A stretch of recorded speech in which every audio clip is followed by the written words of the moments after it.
8 लोकसभा मतदारसंघासाठी ते आहे ते दुसऱ्या टप्प्यामध्ये जे आहे ते मतदानाला सुरुवात झालेली आहे। अमरावती लोकसभा मतदारसंघासाठी देखील आज मतदान होतंय। आपण बघू शकतो ग्रामीण भागामध्ये जो आहे तो मोठ्या प्रमाणावर जे आहे ते मतदानाला उत्स्फूर्त असा प्रतिसाद सकाळपासून नागरिकांच्या वतीनं आपल्याला पाहायला मिळतोय। रांगाच्या रांगा ज्या आहेत त्या सध्या आता ग्रामीण भागामध्ये ज्या आहेत त्या लागल्याचं आपल्याला चित्र सध्या पाहायला मिळत आहे। सध्या मी अमरावती जिल्ह्यातील चांदूर बाजार तालुक्यातील बेलोरा या गावामध्ये आणि या ठिकाणी जर आपण पाहिलं तर मोठ्या प्रमाणावर जे आहे ते मतदान करण्यासाठी मतदारांनी जे आहे त्या रांगा लावलेल्या आहेत। या बाजूने देखील आपण बघू शकतो मोठ्या प्रमाणावर नागरिक जे आहेत ते सकाळपासून मतदान करण्यासाठी जे आहेत ते दाखल झालेले आहेत।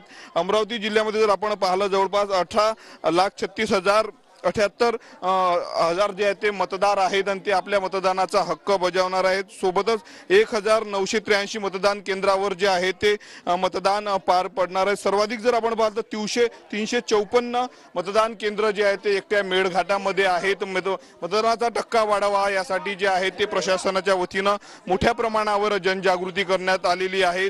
आपण जर पाहिलं तर पहिल्या टप्प्यामध्ये ज्या 5 लोकसभा मतदार